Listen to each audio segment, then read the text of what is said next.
ناظرین، آپ دیکھ رہے ہیں فخر نیوز اور میں ہوں آپ کی میزبان آسماں آصف۔ آئیے نظر ڈالتے ہیں آج کی اہم خبروں پر۔ خادمین حرمین شریفین شاہ سلمان کی نیابت کرتے ہوئے مکہ مکرمہ ریجن کے نائب گورنر اور مرکزی حج کمیٹی کے نائب چیئرمین شہزادہ سعود بن مشعل بن عبدالعزیز نے جمعے کو نیا غلاف کعبہ کسوت کلید بردار کو کعبہ کے حوالے کر دیا۔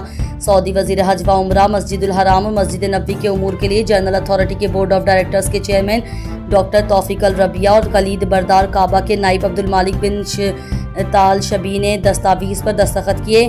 نئے اسلامی سال 1447 ہجری کے آغاز پر یکم محرم کو غلاف کعبہ تبدیل کیا جائے گا۔ ہر سال لاکھوں حجاج کرام مینا میں جمرات کے مقام پر سنت ابراہیمی پہ عمل کرتے ہوئے شیطانوں کی رمی کرتے ہیں۔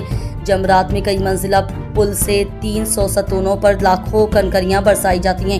یہ پل 15 میٹر اونچا ہے اور اس سے منسلک ستونوں پر کنکریاں پھینکی جاتی ہیں۔ ہر حاجی ایک بار 7 کنکریاں پھینکتا ہے۔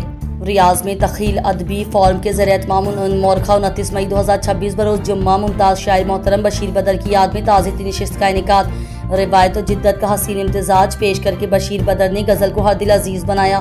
اردو غزل کے حد ساز، متبسم اور دھیمے لہجے کے منفرد شاعر ڈاکٹر بشیر بدر کے سانحہ ارتحال پر جہاں دنیا بھر کے علمی و ادبی حلقے سوگوار ہیں، وہیں دیار غیر میں بھی انہیں خراج عقیدت پیش کرنے کے لیے تقاریب کا سلسلہ جاری ہے۔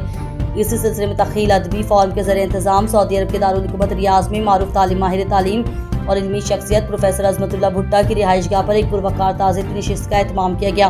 نشست کی صدارت معروف شاعر و صدر تخیل ادبی فورم شاہد خیالوی نے کی، جبکہ نظامت کے فرائض فورم کے سیکریٹری جنرل راشد محمود نے اپنے مخصوص دل نشین اور ادبی اسلوب میں بخوبی سر انجام دیے۔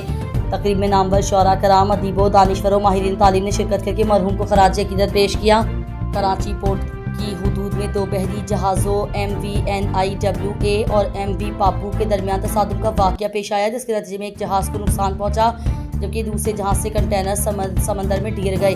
پورٹ حکام کے مطابق حادثہ گزشتہ شام اس وقت پیش آیا جب کراچی بندرگاہ سے روانہ ہونے والے کنٹینر بردار بحری جہاز MV پاپو نے زیر سمندر کیبلز کی دیکھ بھال کرنے والے جہاز MV NIWA کو ٹکر مار دی۔ حادثے کے بعد کراچی پورٹ ٹرسٹ کے پائلٹس نے فوری کارروائی کرتے ہوئے متاثرہ جہاز MV NIWA کو بحفاظت برتھ نمبر 5 پر منتقل کر دیا، جبکہ MV پاپو اس وقت آؤٹر اینکریج پر موجود ہے۔